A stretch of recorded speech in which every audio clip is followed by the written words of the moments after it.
Over the course of a year, TruthSurge and I have recorded a series of videos about brain science and Christianity. This segment is the last in that series, God Through the Lens of Cognitive Science. In it, we have asked, and within the limits of present knowledge, answered a set of questions that fascinate students at the intersection of religion and psychology. How does the structure of human information processing predispose us to religious thinking? Given how our minds work, what kinds of religious beliefs are possible?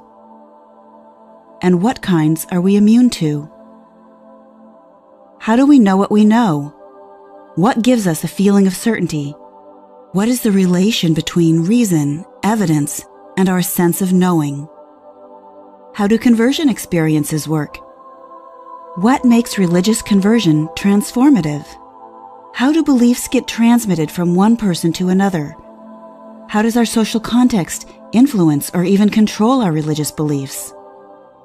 How does religious identity develop in childhood? What makes beliefs resistant to change? What causes people to lose belief? When are people open to re-examining religious assumptions? If you have followed this series, or better yet, if you have requested and read the rabbit trails of references, you will have found an exciting set of discoveries. Brain science is remarkably close to offering a full naturalistic explanation of individual religious experiences.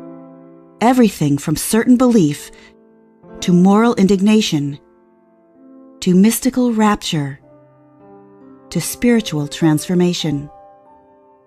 As theists are quick to point out, understanding the psychology of religion doesn't tell us whether any specific set of beliefs is true.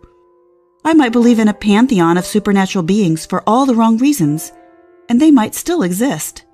The reasons for believing might include childhood credulity, hyperactive agency detection, theory of mind, group hypnotic processes, misattributed transcendence hallucination, viral transmission, cognitive dissonance reduction, or other forms of faulty reasoning. Brain scientists can't address the truth value of otherworldly assertions, only the mechanisms and patterns through which they occur in the human mind. In a similar way, all scholars of religion are bound by the methods and focus of their respective fields. Many fields can illuminate some aspect of the religious enterprise, and each has its limits. Hard scientists are limited to addressing the testable assertions religions make about natural phenomena, such as the origin of species or the causes of epilepsy, or the power of intercessory prayer.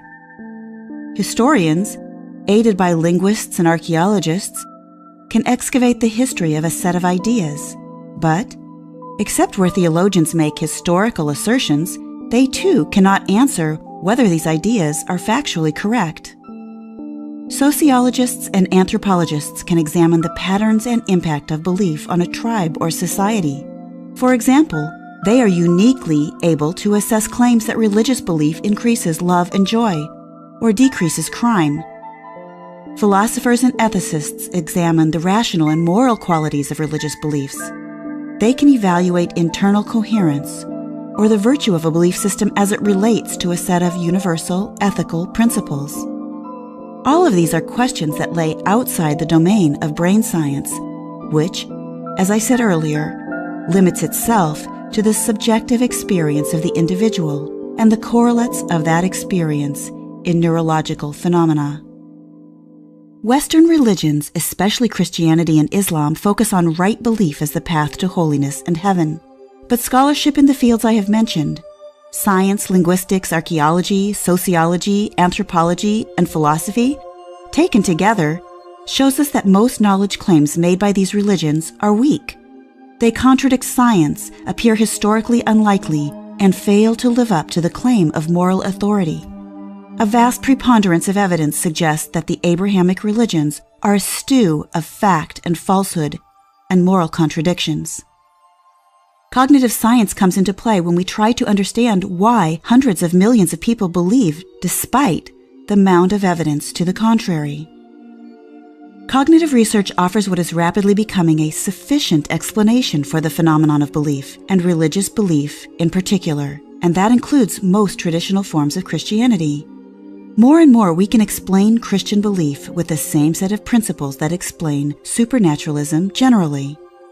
In the past, one of the arguments put forward by believers was that there simply was no explanation for the born-again experience, the healing power of Christianity, the vast agreement among believers, or the joy and wonder of mysticism, save that these came from God Himself. These experiences, they insisted, justified or even demanded belief in the Christian God, including a personal, present, resurrected Jesus. We now know this not to be the case. Humans are capable of having transcendent, transformative experiences in the absence of any given dogma. We are capable of sustaining elaborate systems of false belief and transmitting them to our children. We are capable of feeling so certain about our false beliefs that we are willing to kill or die for them. It is possible, absolutely, to assert the truth of Christian beliefs, even knowing that there are now other explanations for the Christian experience. Claims about the afterlife or the spiritual realm are, after all, untestable. They cannot be proven, and they cannot be refuted.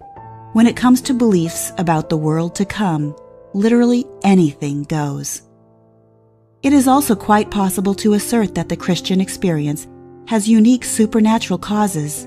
One could say, for example, that Christian joy is somehow different from the joy experienced by other people.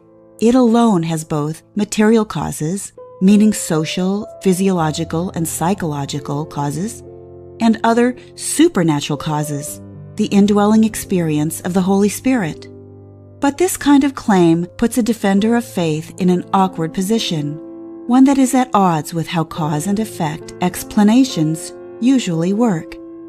A general principle that has worked well for humans seeking to advance or refine knowledge is called parsimony, also known as Occam's razor. It can be paraphrased thus: usually the simplest explanation is the best one, or don't multiply entities unnecessarily.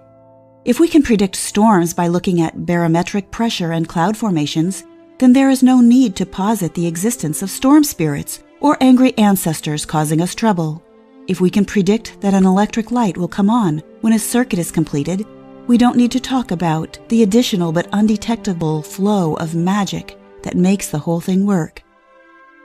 When scholars adhere to the principle of parsimony, explanatory factors get added only when they allow us to control or predict with greater accuracy.